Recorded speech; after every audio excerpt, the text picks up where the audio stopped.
The arrival. The docking bay of Station Omega-7 hummed with the usual chaos of shift change. Cargo haulers wheeled past maintenance crews, their magnetic boots clanking against the metal deck plates. The air recyclers worked overtime, mixing the sense of hydraulic fluid and recycled atmosphere into something that barely passed for breathable. Marcus Chen wiped grease from his hands as he watched the latest transport ship settle into dock. Another routine arrival, another group of soldiers, rotating through the outer rim. Nothing special about it, except maybe the ship looked older than most. Battle-scarred hull, patches of different colored metal where repairs had been made over the years. The airlock hissed open with a sound like escaping steam. Marcus glanced up from his work on a damaged cargo loader, expecting to see the usual mix of weary faces and standard-issue uniforms. Instead, he found himself staring at something that made his wrench slip from suddenly numb fingers. She stepped off the transport like she owned the station. Not tall, not particularly imposing at first glance. Her uniform was standard military gray, worn but clean. Dark hair pulled back in a regulation knot. Nothing flashy about her weapons or gear. Just another soldier, really, except for her eyes. They swept the docking bay with the kind of attention that missed nothing. Not the casual way guards held their rifles, not the crew members who had paused their work to watch, not the small group of officers who had gathered near the observation deck. When her gaze passed over Marcus, he felt like she had cataloged everything about him in that single moment. "Transport crew dismissed," she said. Her voice carried across the bay without being raised. Clear, confident, final. The crew members who had been unloading cargo straightened up. One of them, a grizzled veteran with sergeant stripes, opened his mouth as if to say something. But he looked at her face and apparently thought better of it. They filed back onto the transport without another word. Marcus noticed Lieutenant Torres approaching from the administrative section. Torres was station security, the kind of by-the-book officer who liked to remind everyone about proper procedures. He had his data pad out and was walking with that particular stride that meant someone was about to get a lecture about regulations. "Ma'am, I need to see your transfer orders," Torres called out when he was still 20 meters away. "All personnel arriving on Omega-7 must report to processing before—" He stopped talking. The woman had turned to look at him, and something in her expression made Torres freeze mid-sentence. She wasn't glaring or threatening. She just looked at him with those steady eyes, and Torres went quiet like someone had flipped a switch. Then Marcus heard something that made his blood run cold. A sound like 1,000 people suddenly drawing breath at the same time. He turned and saw them. Every soldier in the docking bay had gone perfectly still. The maintenance crews, the security teams, the transport workers. All of them were staring at the woman who had just stepped off the transport. And as Marcus watched, they began to move. It started with Sergeant Valdez, a 20-year veteran whom Marcus had never seen show respect to anyone except the station commander. Valdez dropped to one knee, his head bowed. Then Corporal Kim followed. Then the entire squad by the cargo bay entrance. Like dominoes falling in slow motion, every person in uniform sank to their knees. Even Torres, still holding his data pad, went down with a look of confusion and something that might have been recognition on his face. The woman stood in the center of it all, surrounded by kneeling figures. She didn't seem surprised. If anything, she looked tired. Like this was something that happened wherever she went, and she wished it wouldn't. Marcus remained standing, mainly because he was too shocked to move. He wasn't military. Just a civilian contractor who fixed machines when they broke. But he could feel the weight of what was happening, even if he didn't understand it. The woman's eyes found his across the silent bay. For a moment they looked at each other. Then she walked toward him, her boots echoing in the sudden quiet. "You didn't kneel," she said when she reached him. Marcus swallowed hard. "Should I have?" She studied his face for a long moment. "What's your name?" "Marcus Chen. I fix things."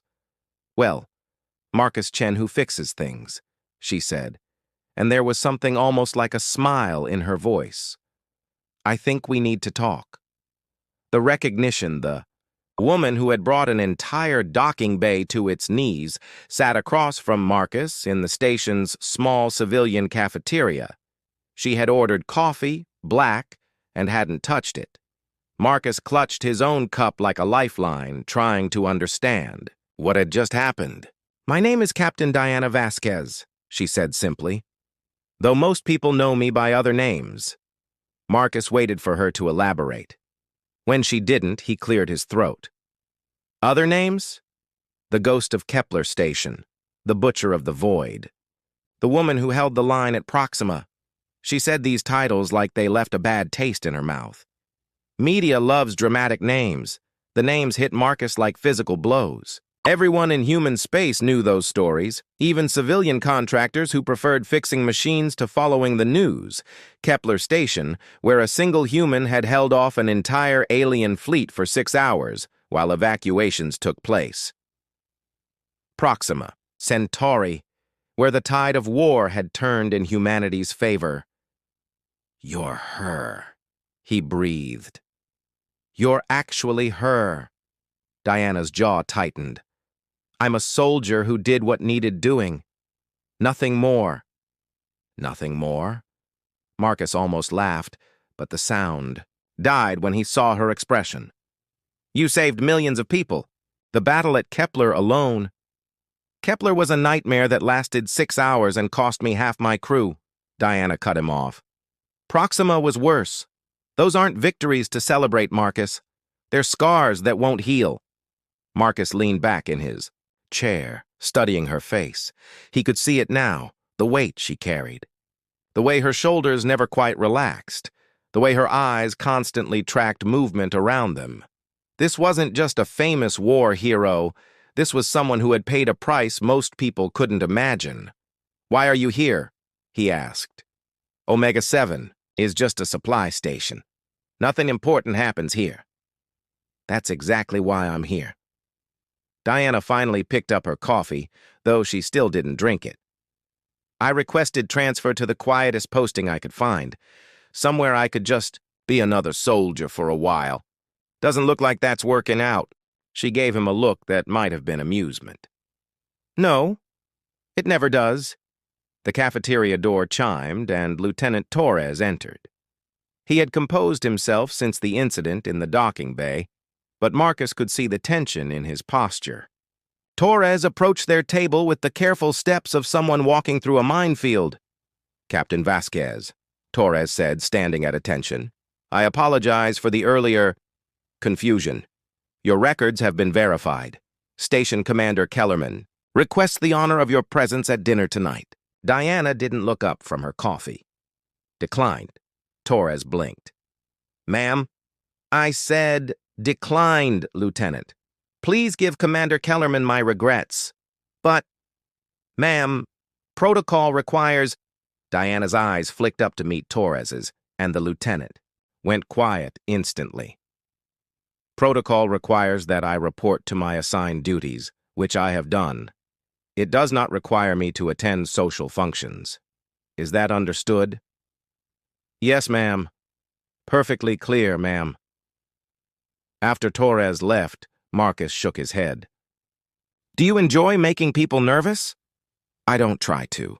Diana finally took a sip of her coffee and made a face. "This is terrible." "It's station coffee. What did you expect?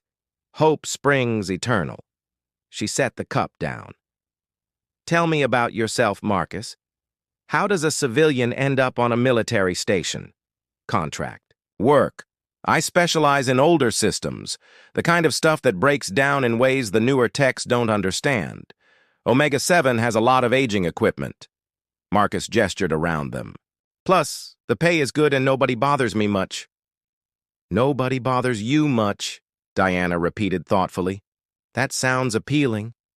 They sat in comfortable silence for a moment. Then Marcus asked the question that had been nagging at him. "The stories about you, are they true?" Diana was quiet for so long that Marcus thought she wouldn't answer. When she finally spoke, her voice was barely above a whisper. They're true enough. But they're not the whole truth. She looked at him directly. The whole truth is that I survived when better people died. The whole truth is that every medal they gave me feels like a weight around my neck. The whole truth is that I came here hoping to find some peace, and instead I find people kneeling in docking bays. Marcus felt something twist in his chest at the pain in her voice. Maybe that's not about you. Maybe that's about what you represent, to them. And what's that? Hope. Proof that humans can do impossible things when we have to. Diana laughed, but it wasn't a happy sound. Hope is a luxury, Marcus. I deal in necessity. Before Marcus could respond, his comm unit chirped. He glanced at the display and frowned. Emergency maintenance call. Main power coupling in Section C is acting up. He started to stand, then paused. Want to come with me? See how us regular people spend our time? Diana looked surprised by the invitation. Then, for the first time since he'd met her, she smiled. A real smile, not the careful expression she wore like armor. Why not? She said. I could use some regular for a change. The connection section C of Omega-7 was a maze of pipes, conduits, and humming machinery that kept the station alive. The main power coupling was buried deep in the maintenance tunnels, accessed through hatches barely wide enough for one person. Marcus led the way with a portable light unit, Diana following close behind. Careful of the steam line overhead, Marcus called back. Maintenance requested it be fixed 3 months ago. It's still on the work order list. Bureaucracy is the same everywhere, Diana replied. Military, civilian, doesn't matter. The important stuff always waits. They squeezed through a particularly narrow section, and Marcus couldn't help but notice that Diana moved through the tight space with the same fluid confidence she had shown in the docking bay. No wasted motion. Complete awareness of her surroundings. You've done maintenance work before, he observed, growing up on Titan Colony. When something breaks in deep space, you learn to fix it yourself or you die. Diana's voice echoed strangely in the narrow tunnel. My father was a station engineer. He made sure I knew which end of a wrench to hold before I learned to walk properly. They reached the main coupling chamber, a cramped space filled with the deep thrumming of power conduits. The coupling itself was a massive cylindrical device, covered in warning labels and access panels. One of those panels was hanging open, sparks occasionally shooting from the exposed components inside. Marcus whistled low. That's not good. This thing regulates power to the entire habitat ring. If it fails completely, how long to fix it? Assuming I can find the right parts? 4 hours minimum. Marcus pulled out his diagnostic tools. Assuming I can't find the right parts? Could be days. Diana moved closer, studying the damaged coupling with the same intense focus she had used in the cafeteria. What if we bypass the damaged section? Can't. The safety protocols won't allow it. The coupling has to maintain complete circuit integrity or the whole system shuts down. Marcus paused in his work. Why?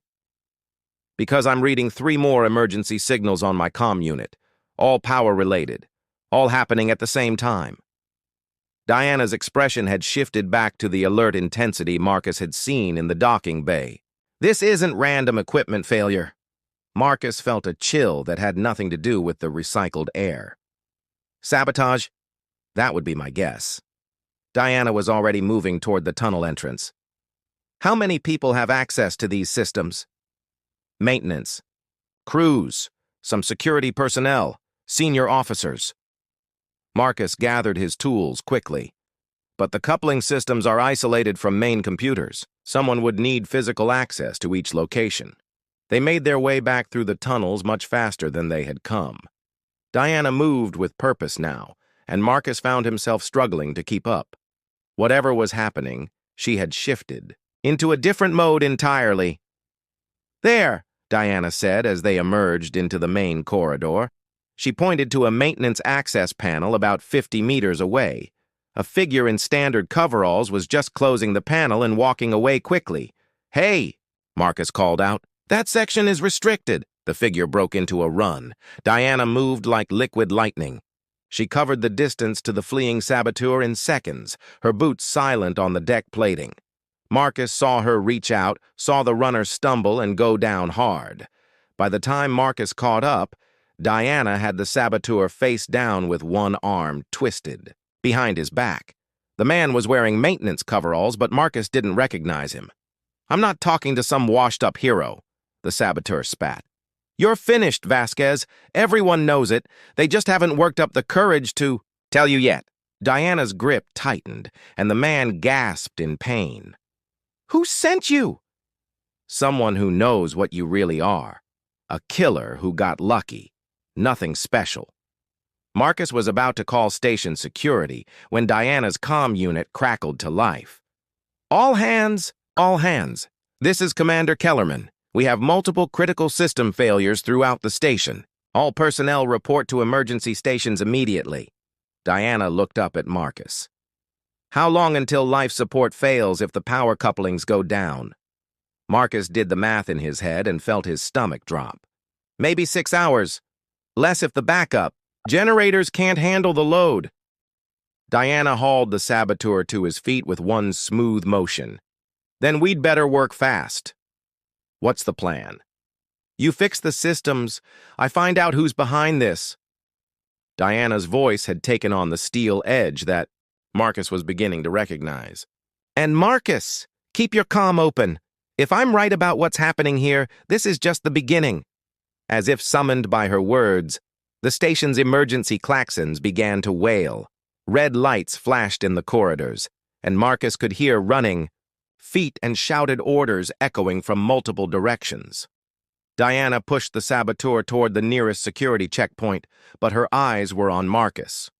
"Stay safe. Omega-7 needs people who can fix things." "What about you?" Diana's smile was sharp as a blade. "I'm going to do what I do best. Win a fight that everyone thinks is already lost." She was gone before Marcus could reply, melting into the crowd of emergency responders like she had never been there at all. Marcus stood alone in the flashing red light, holding his tools and wondering how a simple maintenance call had turned into what felt like the beginning of a war. Around him, Omega-7 shuddered as critical systems began to fail. The command center of Omega-7 was chaos controlled by desperation. Officers shouted updates over the wailing alarms, while holographic displays showed system failures cascading throughout the station. Commander Kellerman stood at the center of it all, trying to coordinate responses to emergencies that were multiplying faster than his people could handle them. Diana entered the command center like a force of nature. Conversations stopped as she passed, and Marcus noticed that even in the midst of crisis, people stepped aside to let her through. She moved directly to Kellerman's position without waiting for permission or invitation. "Commander," she said, her voice cutting through the noise, "I need to know who's had access to the restricted maintenance areas in the last 72 hours. Kellerman looked up from a damage report, his face flushed with stress. "Captain Vasquez, with all due respect, I have a station full of people about to lose life support. I don't have time for—" "Commander." Diana's tone didn't change, but something in it made Kellerman stop talking. "This isn't random system failure. Someone is systematically targeting our critical infrastructure. If we don't stop them, everyone on this station dies in the next 4 hours." The words hit the command center like a physical blow. Conversations stopped entirely, and every face turned toward Diana. "Sabotage?" Kellerman's voice cracked slightly. "Are you certain?" "I caught one of them in Section C. There are others." Diana moved to the main tactical display, her fingers dancing over the controls with practiced efficiency. "Show me personnel assignments for the last week." Marcus watched from near the entrance as Diana transformed the chaotic command center into something resembling order. She spoke quickly and quietly to different officers, sending them to specific locations with precise instructions. Within minutes, the random noise of crisis management had become the coordinated rhythm of a military operation. Marcus. Diana appeared at his elbow without warning. How long to restore power to the primary life support systems? If I can get to all the damaged couplings, maybe 3 hours. Marcus wiped sweat from his forehead. But that's assuming no more sabotage. There will be more sabotage. Count on it. Diana's expression was grim. I need you to take a security team and get to Section A. Fix what you can, but more importantly, watch for anyone who doesn't belong. I'm not a soldier. No. But you're someone who notices when things don't work the way they should. That makes you more valuable than a dozen soldiers right now. Before Marcus could respond, Lieutenant Torres rushed up to them. Captain, we've got a problem. The backup generators in Section D just went offline. Completely dead. Diana was moving before Torres finished talking. Show me. They made their way through corridors filled with emergency lighting and the sound of failing systems. Marcus found himself once again struggling to keep up with Diana's pace, but he was beginning to understand that she moved fast because there was never enough time to do what needed doing. Section D was darker than the rest of the station, emergency, lighting casting long shadows between the massive generator housings. The air smelled of ozone and burned electronics. Diana moved through the darkness like she could see perfectly, while Marcus and Torres used handheld lights to navigate. There, Torres said, pointing to a generator housing with its access panel hanging open. Someone cut the main power feeds. Diana knelt beside the damaged generator, running her fingers over the cut cables. Professional work, clean cuts, precise targeting of critical components. She looked up at Marcus. How long to repair this? 8 hours minimum. I'd need to run entirely. New power feeds from the main distribution center. We don't have 8 hours. Marcus was about to reply when he heard it. The soft scrape of a boot on metal coming from somewhere deeper in the generator section. Diana heard it too. She held up one hand for silence, then pointed toward the sound. They moved carefully between. The generator housings, Diana leading with Torres and Marcus close behind. The sound came again, followed by the unmistakable whine of a plasma cutter working on metal. Diana rounded the corner of a generator housing and stopped so suddenly that Marcus almost ran into her.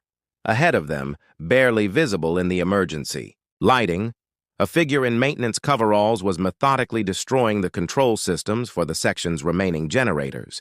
That's far enough, Diana said clearly. The saboteur spun around, and Marcus saw the gleam of a weapon in his hand, but Diana was already moving. She covered the distance between them in 2 quick steps, her hand lashing out to knock the weapon aside. The saboteur stumbled backward, right into Torres, who tackled him to the ground. Nice work, Lieutenant, Diana said. But she was still looking around the generator section with that intense alertness Marcus was learning to recognize. Marcus, how many generators are in this section? 12 total. Why? Because I count damage to 8 of them. If our friend here was working alone, he's been busy for hours. If he wasn't working alone, the lights went out. Not just the emergency lighting. Everything. The generators stopped humming, the air circulation went silent, and Marcus found himself in the absolute darkness of a powered-down space station. Torres, do you still have our saboteur? Diana's voice was calm in the darkness. Yes, ma'am, he's not going anywhere. Good. Marcus, how long until backup power kicks in? Should be automatic. Give it 30 seconds. They waited in the darkness. Marcus counted heartbeats, listening to the sound of his own breathing and the distant groans of a station settling into emergency mode. 30 seconds passed, then 60. Marcus? This isn't normal. The backup systems should have engaged by now. Diana's voice was grim in the darkness. Then someone disabled the backup systems too. Captain, Torres said urgently, I'm reading multiple heat signatures moving through this section. We're not alone. Marcus felt his stomach drop. Somewhere in the darkness around them, an unknown number of saboteurs were moving with purpose. The station was dying around them, and they were outnumbered in the dark. "Stay close," Diana said. "And Marcus? I hope you know these maintenance tunnels better than they do." Part 5. The victory in the absolute darkness of the failing station. Diana Vasquez became something more than human. Marcus couldn't see her, but he could hear her moving through the generator section with impossible precision. The soft sound of her boots on metal, the quiet rush of displaced air, the solid impact of her striking unseen targets. "How is she doing that?" Torres whispered urgently. Marcus was wondering the same thing. Every few seconds, they heard the sounds of brief, violent encounters in the darkness around them. A muffled cry of pain, the thud of a body hitting the deck, the clatter of weapons being disarmed. Diana was systematically hunting the saboteurs through pitch-black corridors, using nothing but sound and instinct. Titan colony, Marcus realized suddenly. She grew up in deep space, probably learned to navigate in zero light as a kid. A hand touched Marcus's shoulder, and he nearly jumped out of his skin. But it was Diana's voice that spoke quietly in his ear. "I count 6 hostiles down. There may be more. Can you get to the main power distribution center in the dark?" "Maybe. It's 3 sections over through some narrow maintenance crawlways. Do it. Take Torres with you. I'll buy you time." "What about you?" "I'm going to do what I should have done the moment I stepped off that transport." Diana's voice carried a weight Marcus hadn't heard before. "I'm going to stop pretending I'm not who I am." Before Marcus could ask what she meant, Diana was gone, moving through the darkness with the silence of a ghost, leaving Marcus and Torres alone with their prisoner. "Come on," Marcus said to Torres. "She's right. We need to get power restored before the air recycling fails completely." They made their way through the station by feel and memory, Torres keeping one hand on their captured saboteur, while Marcus led them through passages he could navigate blindfolded. Behind them, the sounds of conflict continued. Not the chaotic noise of a brawl, but the methodical efficiency of a professional at work. The main power distribution center was exactly where Marcus remembered it, and thankfully undamaged. He worked by touch, his fingers finding familiar switches and connectors in the darkness. Torres stood guard while their prisoner sat in sullen silence. "Got it," Marcus said finally.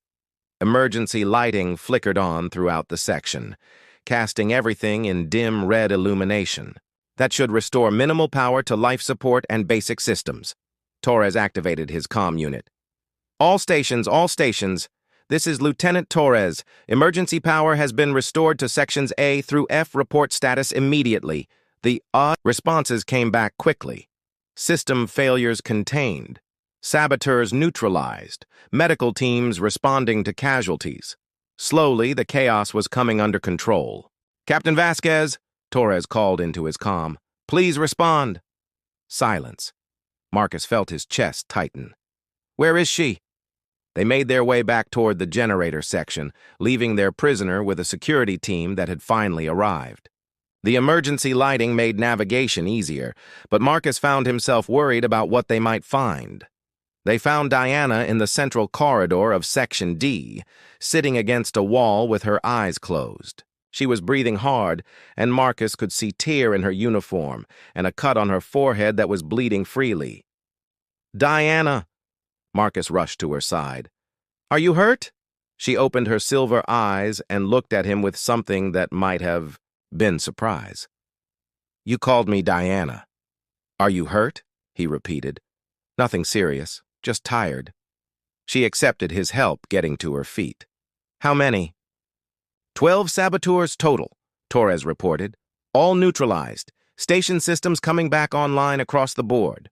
Whatever they were trying to do, they failed." Diana nodded slowly. "Good. That's good." Marcus studied her face in the red emergency. Lighting. "You knew this would happen, didn't you? That's why you're really here," I suspected. There have been similar incidents at other Outer Rim stations. Someone is testing our defenses, looking for weaknesses. Diana straightened her uniform with careful precision. I requested transfer here because I thought they might try Omega-7 next. So this whole thing about wanting a quiet posting was true too. I did want quiet. I wanted normal. Diana looked around at the damaged corridor, at the evidence of the fight she had just won. But normal isn't something people like me get to have. Commander Kellerman appeared with a full security escort, his face flushed with relief and excitement. Captain Vasquez, outstanding work, simply outstanding. The entire station owes you a debt of gratitude. Diana's expression shut down like a blast door slamming closed. I was doing my job, Commander. Nothing more. Nonsense. This was extraordinary, heroic even. I'll be recommending you for the Distinguished Service Cross at minimum. Please don't. Diana's voice was flat. I don't need another medal. Kellerman looked confused, but Torres stepped forward quickly. Sir, perhaps we should focus on the aftermath investigation. We still need to determine who was behind this attack. As the officers began discussing security protocols and investigation procedures, Diana quietly moved away from the group. Marcus followed her. So what happens now? He asked. Now they'll want to transfer me somewhere else. Another problem posting. Another crisis that needs the famous Captain Vasquez to solve it. She looked tired in a way that had nothing to do with physical exhaustion. The cycle starts all over again. What if you said no? Diana looked at him sharply. What? What if you just said no? Stayed here, did normal duty assignments, fixed things instead of fighting wars? They don't accept no from people like me. Then maybe it's time to stop being the person they expect you to be. Marcus met her silver eyes directly. Maybe it's time to be the person you want to be. For a long moment, they looked at each other in the dim red lighting of the damaged corridor. Around them, Omega-7 hummed back to life as its systems came online. In the distance, Marcus could hear the normal sounds of a functioning station. People talking, equipment running, life continuing. Diana, he said quietly. Stay. She was quiet, for so long that Marcus thought she wouldn't answer. When she finally spoke, her voice was barely above a whisper. Ask me again tomorrow. It wasn't a yes, but it wasn't a no either. And for the first time since she had stepped off that transport, Diana Vasquez smiled like she meant it.